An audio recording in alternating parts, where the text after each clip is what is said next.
Hey there. Hello. How are you? Good, thanks. How are you? Oh, a little. Going to commence recording right at 6 p.m. So we will wait for folks to come in, but we are on track and on target with our Zoom this week. Outstanding. Well, welcome and good evening. We are excited to be here for the April 7th meeting of the Legislative Multipartisan Bicameral Broadband Caucus. And we will begin, as always, with an opportunity for newer members to introduce themselves, briefly say where they hail from and what brings them here to care about broadband. We'll touch briefly, probably very briefly tonight, on any review of bills that members want to talk about. I think Representative Toole might have the opportunity to talk about his pole attachment bill, for example, if he wishes to do so. And then we're going to get into the core of the evening. We have very special guests tonight to speak with us about success stories from around the state and innovative business models, innovative technologies. We'll be hearing from Kendra Jo Grindle of the Island Institute about inspiring community stories. From Maine, we will be hearing from a Starlink beta tester, Joe Meadows. And we'll also, I'm very excited, we will be hearing about a municipal network in Down East Maine from Danny Sullivan of the Down East utility, the Down East Broadband utility. So hopefully we'll have time for a little open forum at the end. And that's our evening. So with that, I will ask any new attendees to just very briefly introduce yourself, say where you're from, and if there's something particular about broadband that brings you here, that makes you care about this topic. And we can jump. Why don't I call on Senator Moore and Representative Toole to start us off? All righty. Thank you so much, Seth. I really appreciate it. Good evening, everyone. I'm Marianne Moore, and I represent Senate District 6, which is all of Washington County, as well as Goldsboro and Winter Harbor and Sullivan and Hancock County as well. Broadband is, of course, a very, very important topic in Washington County, especially for our rural towns. I've been working with Dan Sullivan and the Down East Broadband Utility when I was actually serving as the mayor of Caucus, when we kind of got started on that whole conversation about fiber to the house. And I am one of the Pioneer Broadband users, and I have fiber to my home. I'm currently in Augusta working though, and so I have very unstable internet at the Cross building. Go figure. You think we would have top of the line, but we don't. So, and definitely interested in what's going on with broadband and the funding that is going to be available in any of the bills that we have going on here in the state that will affect Washington County folks. Thank you. Thank you, Senator. That's great. And Representative Toole. Well, thank you, Representative Barry. I appreciate joining you folks tonight. I know we're not going to be able to hang around for the whole thing. We have to probably leave by about 20 past 6 or so, but I do want to thank you for having us. I'm Will Toole. I represent the Machias area, plus Lubec and Eastport. As Representative Barry alluded to, I have a bill in on pole attachment, which I put in at the behest of Axiom Technologies. Marco Lapp asked for a bill, and through several various rewrites in the revisor's office, it's turned into basically a study group to make recommendations for the PUC over the course of the next few months, and with a possible report back next January. So, and the reason Axiom asked this to be put in is in the process of their $1.5 million build out in the Machias area using COVID funds through this that they received from the state to connect up school kids, as they ran into the red tape of the pole attachment process.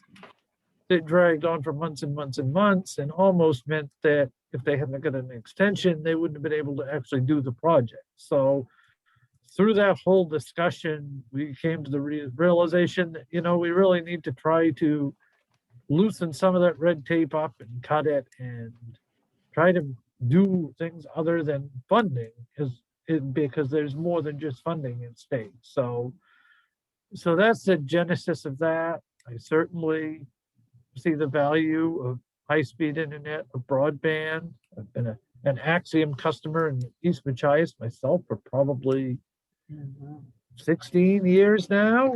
I was one of their first customers, and I've enjoyed it, and I see a definite need for it, and think we certainly need to be leveraging the federal funds that are on their way down to make the most of every dollar that can be invested in Maine, particularly rural Maine. Fantastic. Thank you, Representative Toole. And really great to hear about that bill. I know I'm really looking forward to hearing it in committee soon. And we can maybe touch on that a little bit more after Representative Perry introduces herself and any other new faces. Hello, I'm Ann Perry, and I am from Washington County. I represent House District 140, which is 9 communities along the St. Croix River. I live in Caucus, and I also have fiber to home, so I'm not worried about having trouble. And you will hear the great work that Danny has done for our area, and I think they've developed a template that other areas can use. Fantastic. And how wonderful that someone from far down east is able to have blazing high-speed internet. That's great. And are there other members who are new? I think I'm seeing all familiar faces. Other legislators who are joining us for the first time that I might have missed? Please put your hand up if so. Okay, great. So that will bring us to our just a brief legislative review. I think I'm in charge of this piece, and I think Will really, Representative Toole already covered his bill very nicely. I thought that was an excellent overview of the importance of this single poll administrator idea, having the PUC look at that. We heard from Tim Schneider, the former public advocate of Maine, who now works for Tilson, at a previous meeting about just how important the polls are in this world of broadband, because that's where you attach the fiber, and fiber is needed for just about all the other technologies, even satellite. And we're really excited about that bill. I also presented a bill earlier this week. It feels like ages ago, but I think it was just yesterday. We talked about my bill to consider a possible single pole owner, or at least that's a different bill. Sorry, I can't keep track of my bills. The bill that I was thinking of at the yesterday and presenting yesterday was about adjusting the fees, the cost allocations for make-ready work in the unserved areas, and sharing in that cost a little bit more, somewhat like we do with electricity, which helps us get to the rural areas with electricity. So I don't want to go into too much depth about that because we have so many great presenters, but I just wanted to mention that briefly since it was presented. We also heard from Senator Stewart about a bill relating to Starlink and low Earth orbit satellite technology, and we will be hearing about that technology tonight as well. So thank you to Joe Meadows for being with us. And any other bills relating to broadband that folks want to bring up and touch on before we dive into the rest of the meeting? Okay, well then let's dive in. I'm going to turn it over to Japheth and Tracy, and they're going to give us a little update on the website and the Caucus Corner. Do check that out if you haven't seen it. So Japheth, Tracy, over to you. Thanks. Hi, everybody. If you haven't checked out the Maine Broadband Coalition Caucus Corner page, you should, because there's a good chance you are starring on the page. This is where we're going to be putting and continue to put a lot of our content from these meetings and all things Broadband Caucus. And I'm going to try to post a link here right now. Thank you to the handful of you who have either submitted or done videos with us talking about why broadband is important to you and your constituents. We'll be getting those videos up as part of the Caucus Corner webpage as well, hopefully later this week.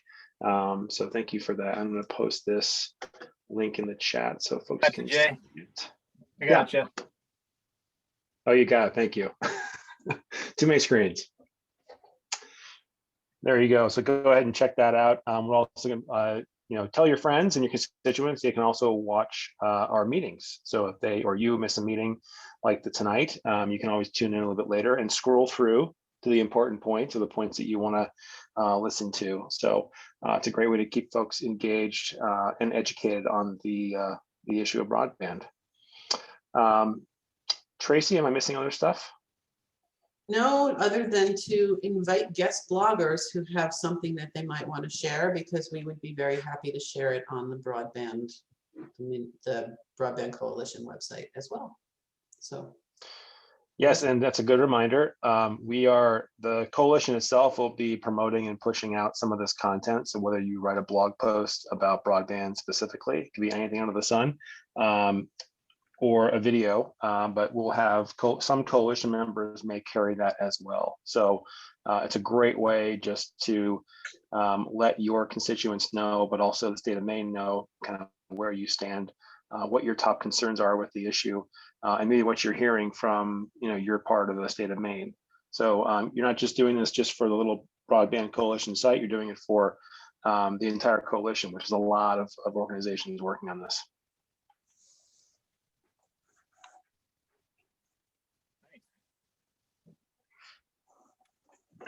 Very good. Thank you. Oh, Seth, I think you're muted. Sorry, I was just going to hand it over to you, Andrew. I think you're up next. Great. Thank you, Representative Barry. Hi, everybody. So nice to see you all. Also, I think I saw some guest appearances from some furry friends, which was always fun to see. Mine snuck in right behind me, too. So we have somebody furrier than Representative Barry. Now, Representative Bennett, we don't know each other that well. Did he come in behind me too? Representative Underwood has a beautiful dog, and thank you for sharing your dog. That was very nice. And I just want to say for new members, by the way, we are really fortunate to have the Maine Broadband Coalition. They represent so many different groups. Jeff is from AARP. Tracy is from a telco, which is a provider. Andrew is with GPCOG, the Greater Portland Council of Governments, and is also with the Maine Broadband Coalition professionally. And we're just really, really lucky to have them. So if you're new to this group and you're seeing these less familiar faces, that's who they are, and that's why we're so impressive with our websites and videos and maps. And believe me, this is not legislators working overtime. This is a coalition of the willing and of many individuals and organizations from around the state. So, Andrew, continue. Well, thank you for that. It certainly takes a village for all of this, right? The Broadband Coalition is really grateful and happy to be supporting the co-chairs in this caucus. It's a really, really important forum that you all have, and it's our pleasure to help support. And also, one of the best things about the Broadband Coalition is the range of representation, both from a geographic standpoint, from an issue standpoint, from a sector, and from an industry.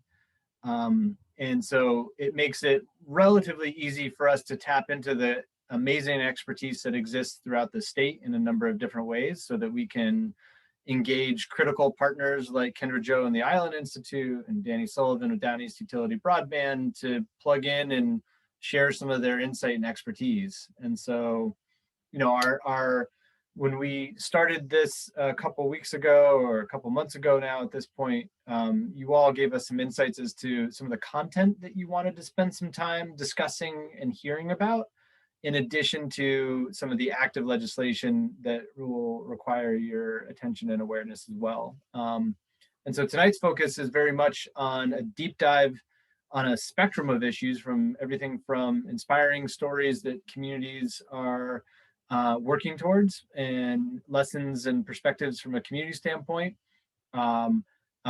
unique operating models like municipally owned networks, as well as experience with new technologies like Starlink. And so we have designed a very tight and dense half hour of content for information absorption. I encourage folks to ask questions via the Q&A or just the chat so that we can capture them. And then we'll have some time after the presentations for kind of an open forum dialogue, which Senator Bennett will be helping facilitate. So with that, allow me to introduce Kendra Jo Grindle from the Island Institute to kick us off. Thanks, Kendra Jo, for joining. Yeah, no problem. Thanks, Andrew. Thank you, everyone, for having me. Like Andrew said, I'm Kendra Jo Grindle from the Island Institute. I am a senior community development officer, and I lead our broadband work. Some of you may know my friendly colleague's face more than mine. Nick Batista is our senior policy officer and pretty active with both Connect Maine Authority and the Maine Broadband Coalition.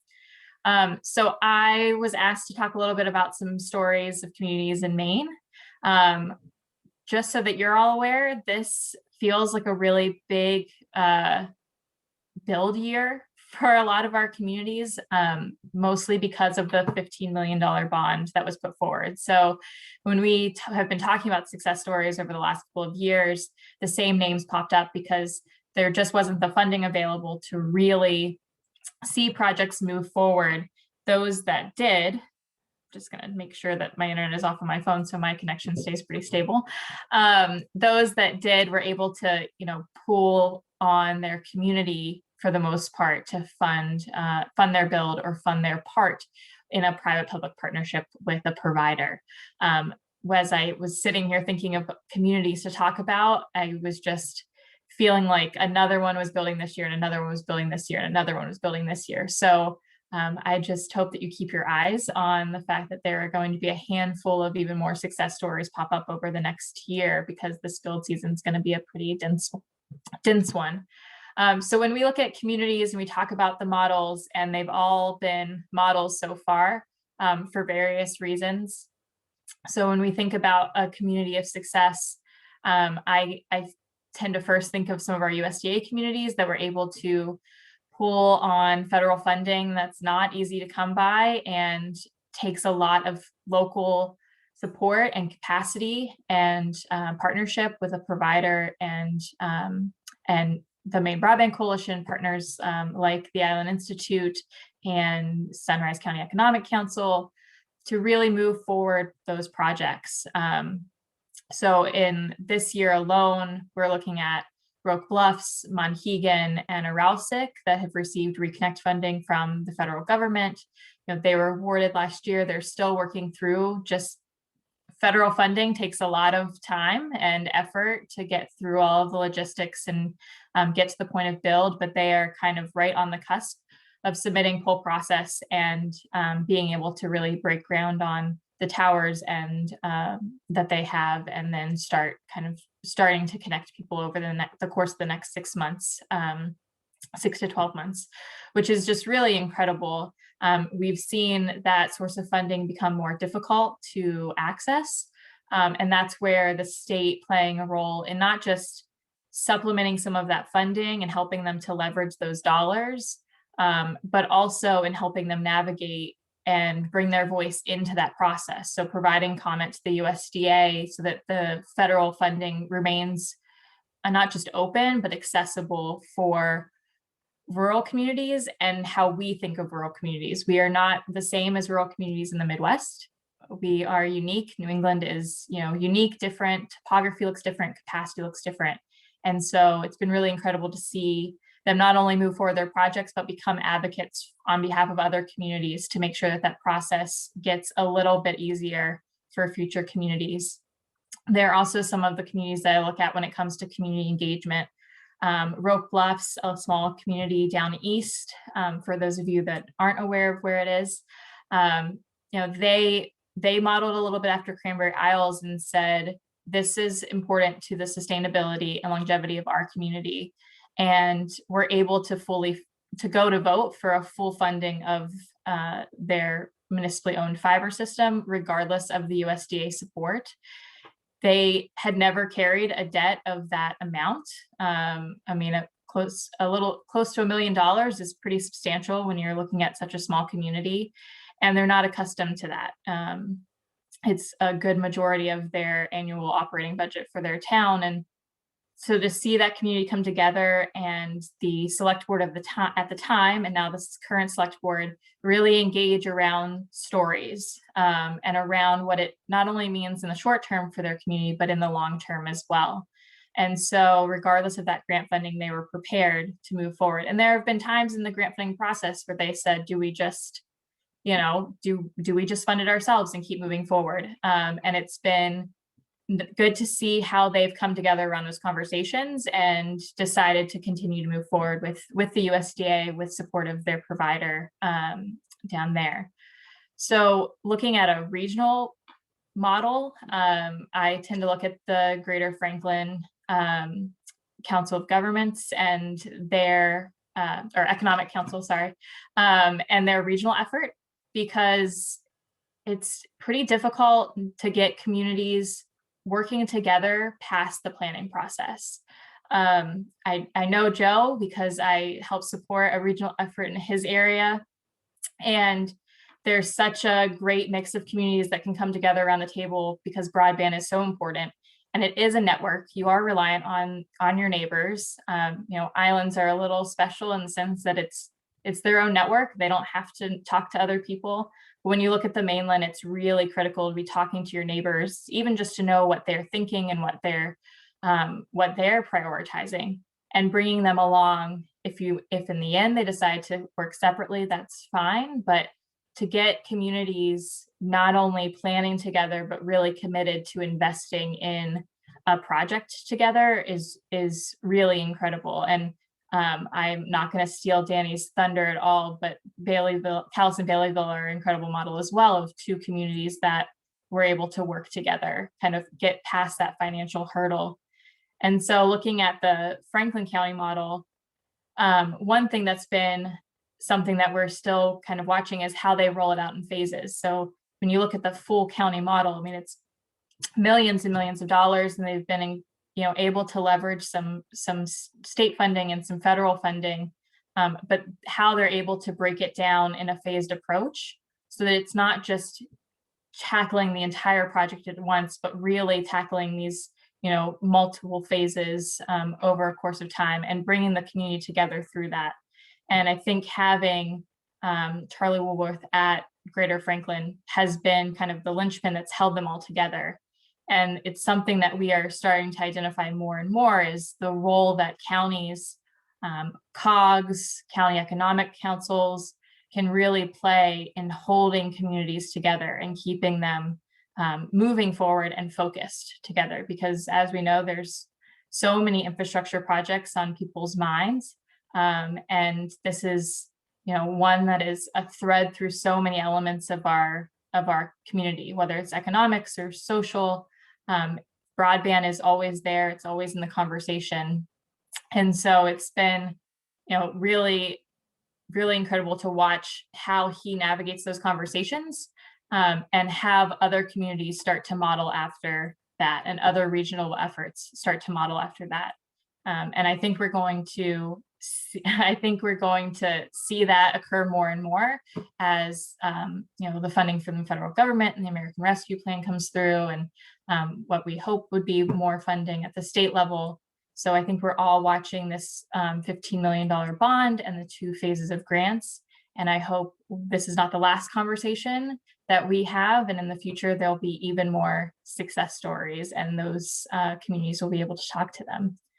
So I know that it's a tight schedule. So I'm actually going to introduce Joe Meadows. He is an incredible community partner and a Starlink beta tester. I get to see his smiling face every 2 weeks with his regional projects. So I will let him talk a little bit about his experience with that technology. You are very kind, my friend. So hi, I'm Joe Meadows. I am one of Representative Ziegler's constituents down in Liberty, Waldo County. And I happen to live, right, I see the thumbs up, thank you all. I happen to live 1.7 miles down a dirt road that has 4 year-round homes on it. And then when you get to the end, you cross over some water onto an island onto Quig Island in Stevens Pond. So I am possibly one of the later people that will ever receive fiber optics for some obvious reasons.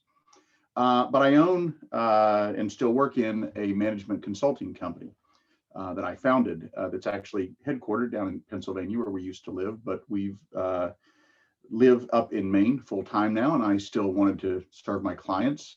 And that gets pretty hard when you don't have good broadband. And in fact, prior to Starlink, we had cobbled together about 4 different attempts at getting some type of good internet service. It was costing me about $350 a month to get about 7 megs per second down, and on a really good day, 2 point something up. And that's with a router that, you know, goes a bit beyond the average consumer router, et cetera. So needless to say, when we heard about Starlink last year, I heard about it a little bit early on before that, but I signed up for their beta program. And then as they dropped down in latitude, I was one of the earlier folks, I think, to get an invitation back in February. As soon as it hit our latitude, I received my Starlink about 6 or 7 weeks ago, and it's been operational since. We're speaking now over that link, and it has been a game changer. So when we first started out, we were getting speeds of around 50, 60 megs per second down and around 10 or 15 up. Now we're routinely getting, it's really improved incrementally almost week by week. We're routinely getting somewhere north of 100 megs per second. Our record so far is 330 megs per second down, which is incredibly fast. We routinely run somewhere between 15 and 40 megs per second on upload. That's a bit more variable, but still very, very workable. And our latency, for those of you who know a little more about technology, is running somewhere between about 20 and 35 milliseconds, which is very fast. It's very comparable to, if not better than, most of the cable or fiber companies offer in most areas. The only problems we've had really with Starlink is that several times a day you will get a few seconds of drop where literally the signal just disappears. So if you're doing things like file transfers or streaming video content or something, it's really no problem at all because there's some buffering built into that. If you're on a call like this, a Zoom or a Teams call, it will just drop. And there's some very understandable reasons for that. What's happening is the current firmware in Starlink only tracks 1 satellite at a time. And so as the satellite is going over, basically, occasionally, if it loses that signal, it'll take a few seconds to reacquire the other one. And that's basically what's happening. That does happen several times a day. Starlink says there's new firmware coming out within the next 2 weeks that's going to track multiple satellites at once, so 2 or 3 at a time. That should reduce that. And as more satellites go up and as more ground stations get put in, there's one in Maine right now up in the far northern part of the state. But as more of those ground stations and more satellites are up, that will also decrease. The only other real downside to Starlink is that you have to have right now, a fairly open area above you, and particularly to the north, in contrast to most satellites which face south because they're geostationary satellites. Starlink actually has to point north for almost everyone in the United States. And so if you don't have a fairly open area, To the north, you can have some what are obstructions, basically trees, things like that, which can really play havoc with the signal as well. That open area is expected to get smaller and smaller. That's required over time. Again, as more satellites go up and as more ground stations are installed. Our experience has been really very good with it. I do not, as Kendra Joe, my friend, has heard me say many times, I don't think Starlink is the end all be all. It is a little more expensive. It's $500 to get started right now as a beta tester and about $100 a month, $99 officially per month to use it. When you're a small business person like me, and you depend on the internet, that's actually a bargain. We're saving money because of it, because we were trying to cobble together so many things. For many people, however, especially young families or something that may have 2 or 3 children and they have to have good, reliable internet, $100 a month can be a little more than maybe they can afford.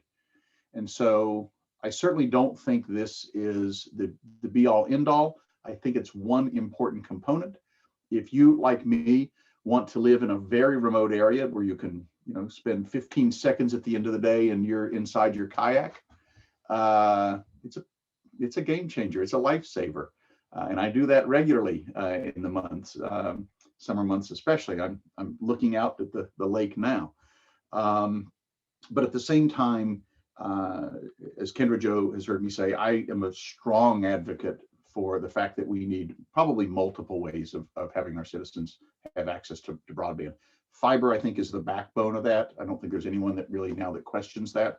But I actually would encourage members of the legislature to think about the fact that we may need not just fiber. Some folks disagree with me on this, I think, but just because of the economic impact of having to run something down sparsely populated roads, it might be wise to consider other things like fixed wireless and seeing if that can help kind of fill in some of the gaps in places. And that's just a personal opinion I thought I'd throw in, because fiber gets expensive when you're trying to run it down a 1.7 miles onto an island.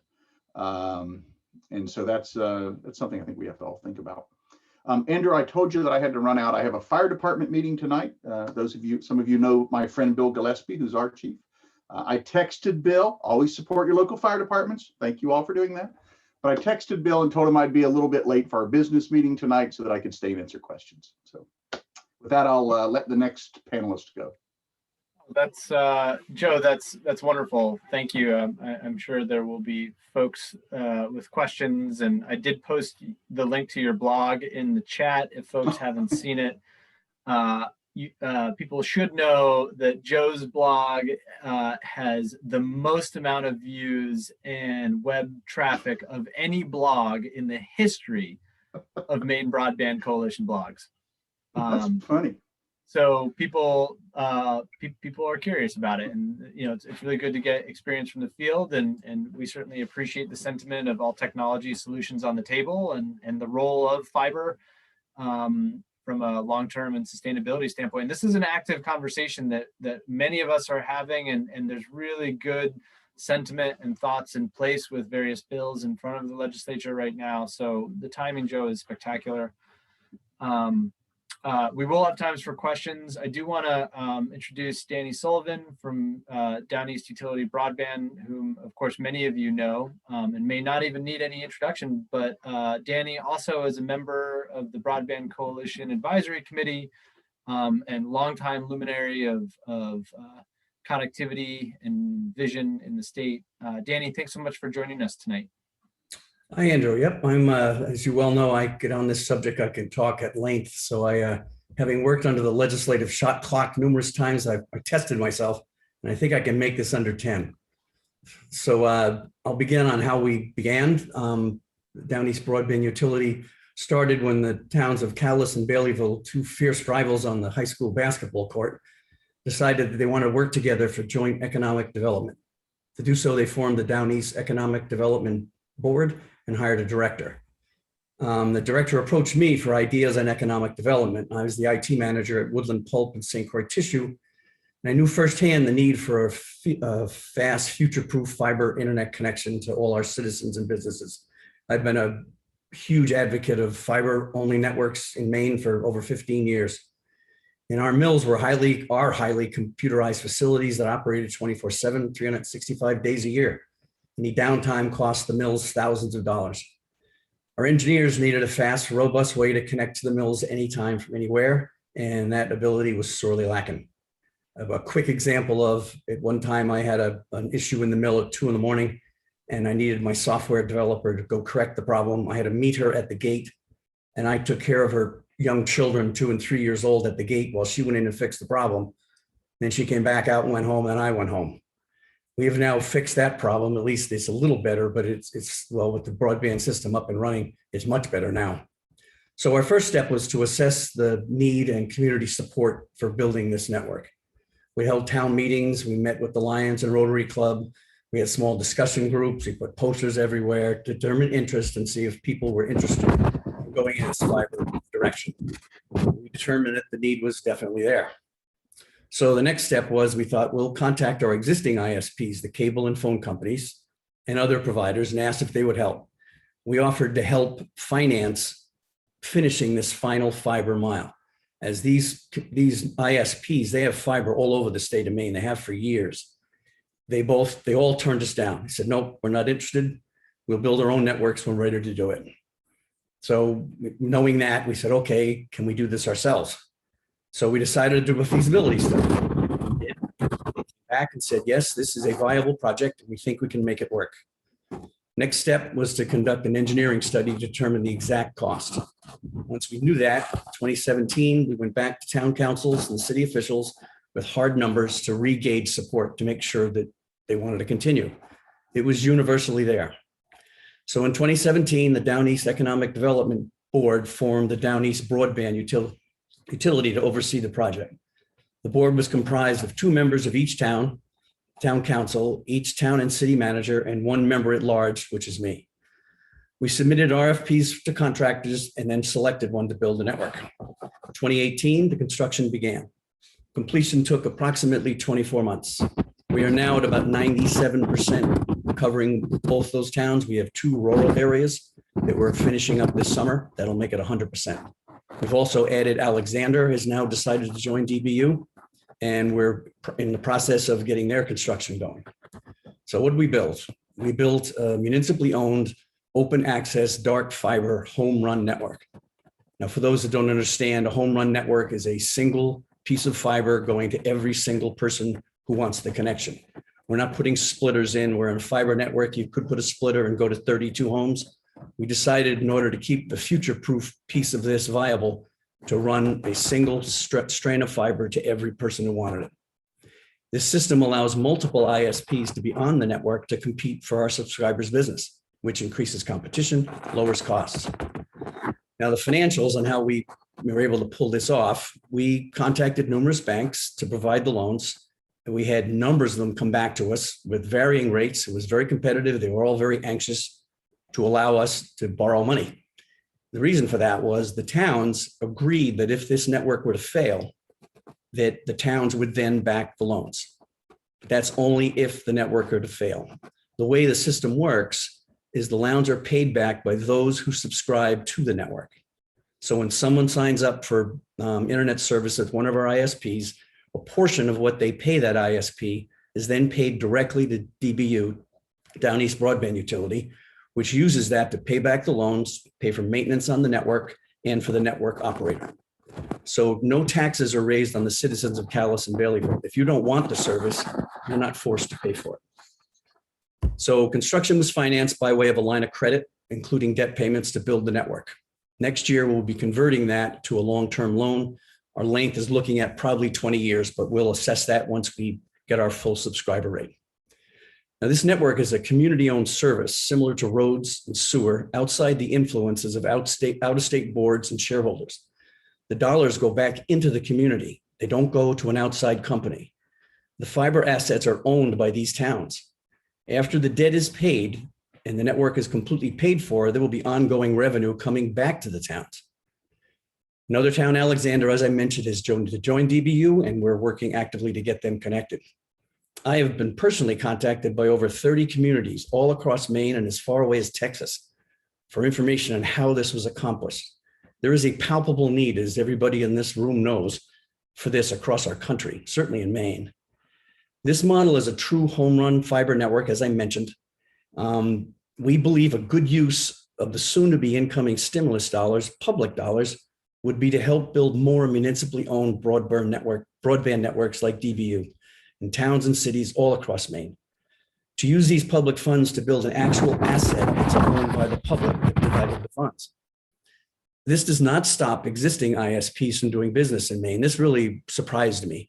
On the contrary, this is an open access network, meaning Consolidated or Spectrum or others are free to compete for customers on our network, which encourages competition with lower costs. What surprises me is if they were to join into our network, they remove their maintenance fees. They're taking care of the network operating fees. Their profits actually go up. So, but their attitude has always been, their shareholders have always focused on, we are private companies and we have no interest in being hooked up with communities. So their interests are more driven towards their shareholders than it is towards the people in the towns. And we personally find a problem with using public funds in order to do that. So that's why we're big proponents of this model. So we all realize that broadband's a utility every American needs and uses. The COVID crisis has certainly emphasized that. Think jobs, telehealth, education, all those things we've heard. The fiber network we built is called what experts would call future-proof. The fiber we've strung on the poles will be a viable asset for over 100 years. Technology changes exponentially every month and every year. I've been in IT for over 40 years. And as most people in this room know, it has gone crazy over the last 40 years. It will continue to do so. So as that changes, equipment needs to be changed. You have to upgrade what it is you're doing to provide the equipment, provide the signal. Well, in our network design, when that technology improves, the only thing that needs to be changed is the equipment in 3 cabinets that are on the ground that you can drive to and change the equipment. The fiber that's on the poles, that's been strung up there, nothing has to be done to that. That will be an asset for 100 years that is owned by the taxpayer. So it seems like the speed of light they haven't found a way to stop that yet. And they have not been able to maximize what fiber can do, which sets it in a unique position that as this does change, as I mentioned, we can change the equipment in these cabinets.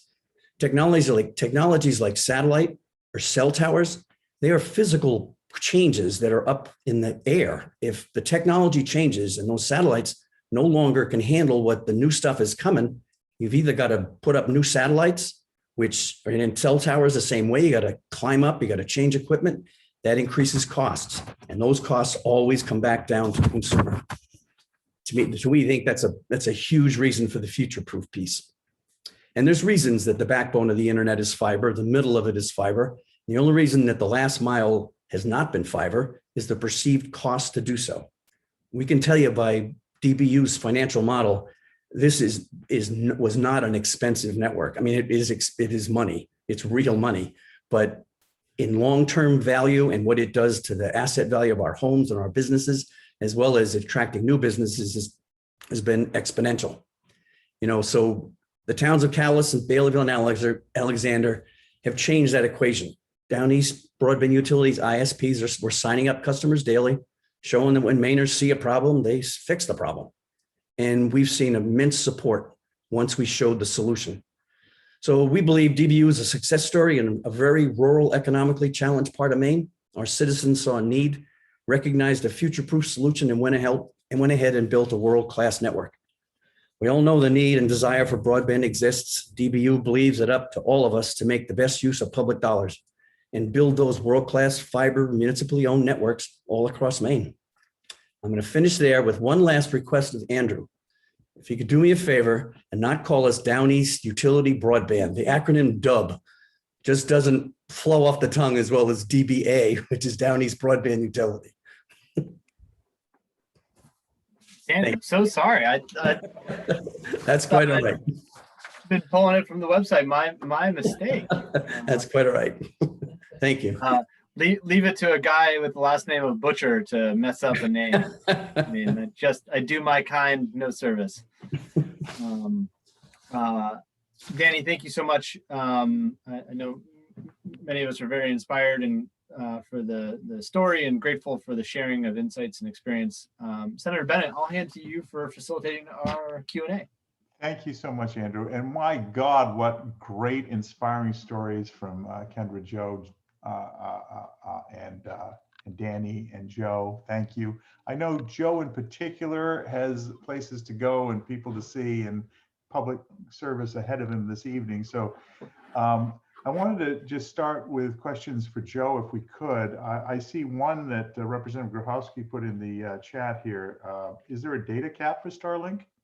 There's not at this time, and they've announced a commitment to not having data caps. I believe also as part of their federal funding that they agreed to, someone may have to double check me on this, but I think they said that if they ever did do it, it would be somewhere in the area of something like 4 terabytes per month. So if it was, I can tell you that we've never approached a terabyte of use in our household on any given month. But right now there are no data caps, and they have announced public intention to not do that if possible. So that's all I know.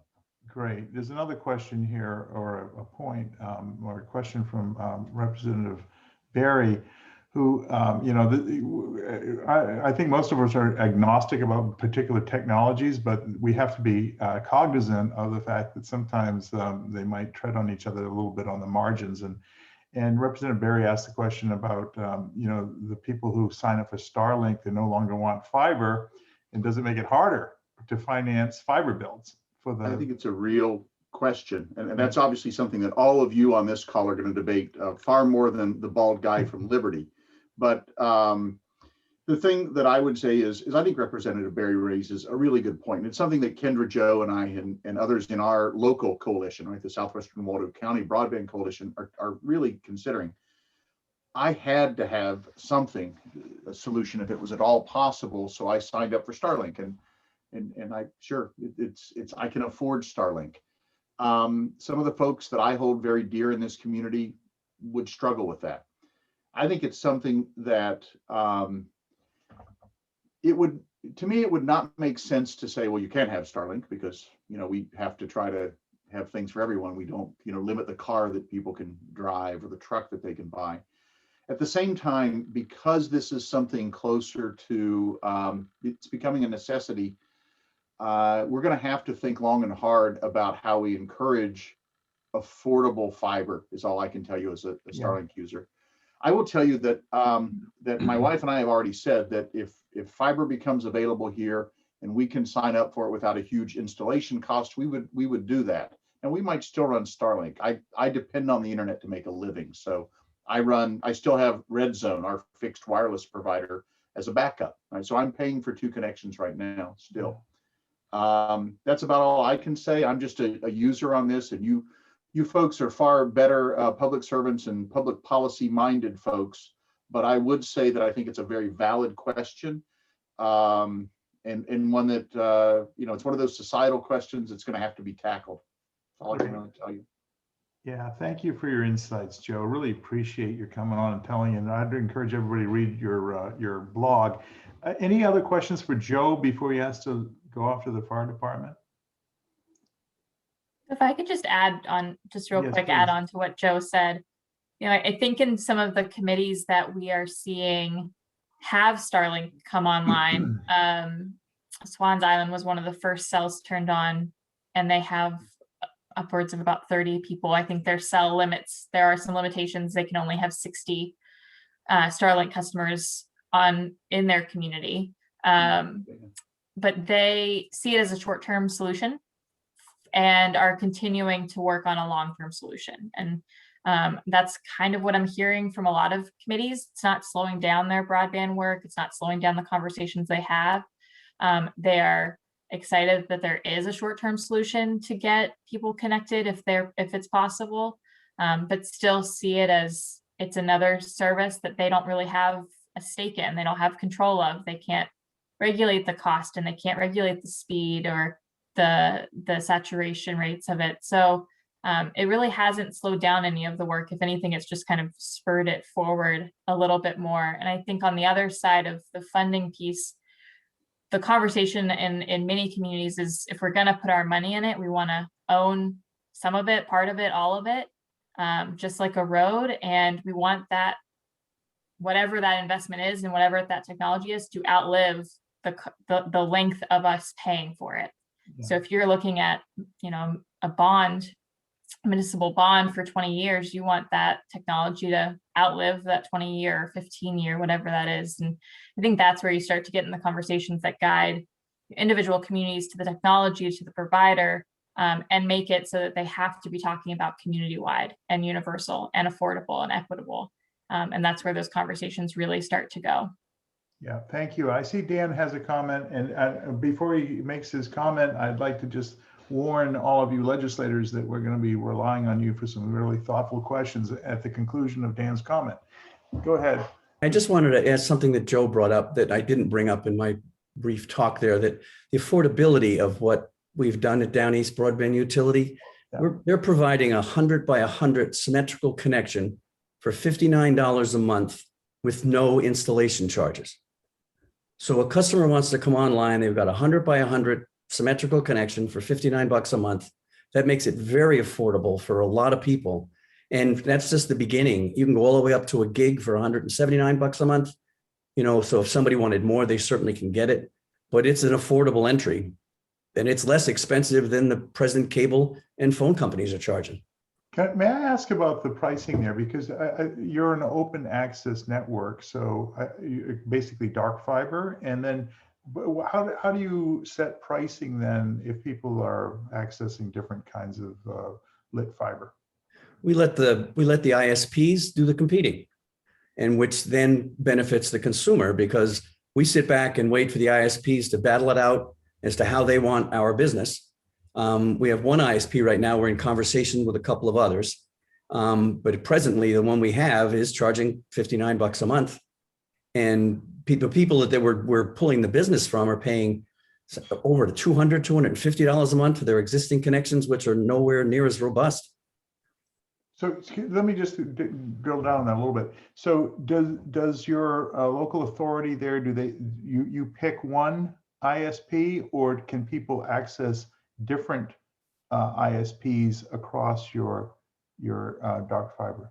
We can have multiple. We could Okay. have, Right now you have one. Right. We anticipate we're going to probably, considering our population, we're going to probably end up with 3. But I'm feeling that now that Alexander is joining, and I've been in conversation with in excess of 30 towns across Maine, we very feasibly, conceivably could be adding other towns to this network. Right. So as that happens, it's like being Walmart as opposed to being the store around the corner. As your buying power gets better, you attract more ISPs, and then the prices go down. So we see it as a model that will address the future-proof piece, plus keep costs at a minimum. Very interesting. Okay, I see Joe is still here, so he's fair game for questions if anybody has some questions for Joe too. So please hold forth. Who's got a question? Oh, question for Dan, I see here. Is that from you, Seth? Yes, it is. You want to go ahead and ask it?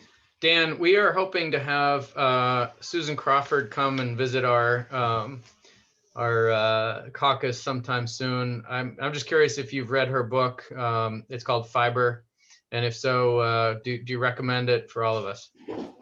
Yes, I've read it. Yes, I know Susan. I haven't met her personally, but I've had conversations with her. I've bent her ear on many occasions on this fiber subject. She is a stunning example of knowledge, and she understands the need for these fiber-backed networks and how they're important. So yeah, having her come speak I would like to know when that is.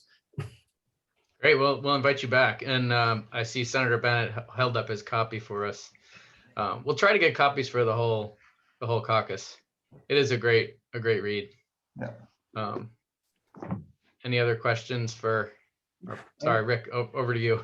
That's fine. Listen, co-chairs, we're happy to do this. Any questions? This is your moment.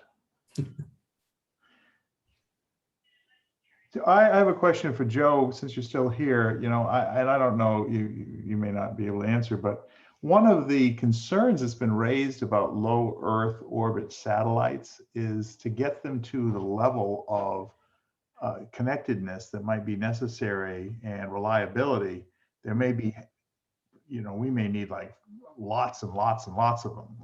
And I've heard numbers like 4,000 plus. And what does that do to the night sky?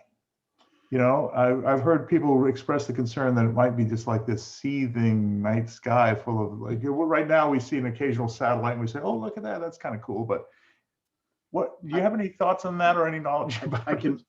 I can only tell you what I've read. I've become very interested in this, and I've been beta testing technology for a larger portion of my life than I like to think even about at this stage of my life.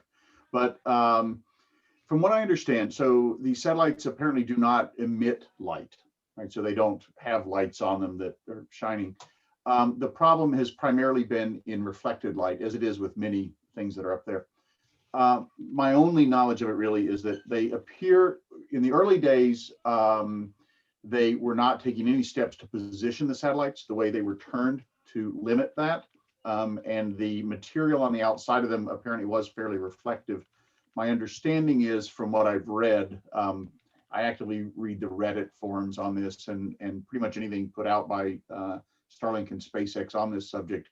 What they're saying is that they've done three things. Number one is they've turned the satellites sooner after launch, so that if any of you ever seen the string of satellites going over, it's actually kind of a fascinating thing, but they've changed the rotation of the satellites sooner after they're launched to minimize reflectivity. Second is, I understand they've changed the outer coating so that it's not as reflective. It literally just won't reflect sunlight as much. And the third thing is, I understand it, is that they've actually tried to now turn them somewhat so that they can be configured differently so that the parts that would be reflecting sunlight back to Earth are minimized. Senator Bennett, that is really all I know. You've exhausted my knowledge on this. That's really helpful, and I'm glad people are thinking about it. And it sounds like it's a legitimate concern that we should be, those of us who love living in rural Maine, and for the reasons you articulated, don't want to be looking up and seeing our night sky seething and crawling. So I've got anyway. a pretty dark sky outside. I've been trying to find them, and I've been unsuccessful. So. Good. I'm glad to hear that. All right, we've got some other questions that have popped up here, and the way they're abbreviated here, it's hard for me to see. I guess Representative Sachs has a question. Do you want to say that yourself, Representative, or do you want me to go ahead, please? I could go ahead and do it. I'm a little under the weather, so I'm not sure if you can understand me. But Dan, you had outlined the steps that you took to get this project off the ground pretty step by step. I just took a look at the website. Are they outlined somewhere there so that if a community is interested in doing this, they sort of had a roadmap to do so? Thanks. That's a really good question. To answer your question, no, they're not. We're in the process of putting that together so that access can be there. Right now, people are contacting me, and we've been handing out our interlocal agreements, our letters of incorporation, a lot of the legal stuff we did to help towns look at this. But the board, we're working on exactly what you're talking about, some way to make this, really understandable for towns that want to do what we did. And that's just to add on to that, education to this whole subject is such a huge component to making this work. It's educating you guys, it's educating the consumers, these little towns that you go to, and I've been to numerous towns. Their first reactions is, you're not raising my taxes. They get very uptight about money. When you explain the model that we put together, it kind of calms them down a little bit, but that's an education piece. And I think that's a huge component that thankfully the Maine Broadband Coalition is addressing as well. But you will see those steps up there on that website soon. Thank you so much. Yeah, thank you, and apologies to you, Representative Sachs. I just saw your note asking me to read your question because of your condition. Apologies. Okay, I regret that we have to conclude because we only have 1 minute left. And Representative Ziegler, we will get to your question next time around. And can we, let's just talk briefly about our plans going forward. And for that, I will turn this over to Andrew. And thank you all for this really amazing bunch of information packed into a tiny little box. So thank you, really well done. And thank you for your contributions. Andrew? Thank you. We are hitting the 7 o'clock hour. Thank you so much, Kendra, Joe, and Danny for joining the caucus this week. Really impressive level of content that we have been able to deliver tonight. And I know it's just touching the surface in many ways because there's a lot of amazing communities doing a lot of amazing work and a lot of important models out there to understand. So this is sampling. And we all benefit from the shared learning. Our next caucus session is 2 weeks from tonight, which I believe is April 24th. Is that right? April 21st, I think, probably. 21st, yeah. 2 weeks from tonight, you'll be getting some reminders. Please remember to help share your stories. You'll be getting pinged for quotes and stories as well. Additionally, each of you have the special mission of inviting a friend.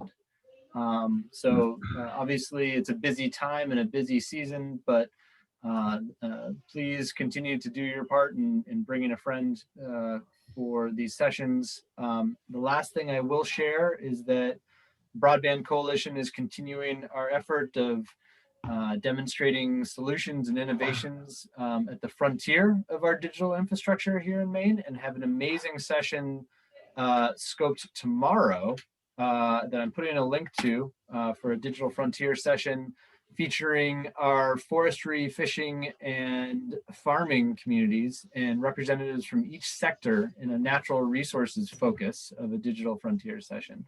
It's tomorrow at noon. It'll be recorded, but it'll be more fun when you're there live. With that, Representative Barry, I'll hand to you for final closure. Great. Well, just again, thank you so much to our fantastic guests. That was a really exciting discussion. I saw a lot of people really perking up, taking interest. Obviously, these questions and these examples have powerful policy implications for the work that we're going to be doing in the next 2-3 months, and how we prioritize our spending of the public dollar in furthering our connectivity goals here in Maine. So again, thank you to our guests. Great to hear from all of you. Please come back as attendees, if not as panelists, and stay in touch. And someone will put up the feedback form, as always, in the chat. You can grab it, copy it, so it's there when we end the meeting. Your feedback as caucus members about how we can plan these sessions to be most beneficial to you is always appreciated. So with that, we hope you have a wonderful, high-speed connected evening, and stay safe out there. Thanks, everyone. Thank you. See you. Thank you. Thanks.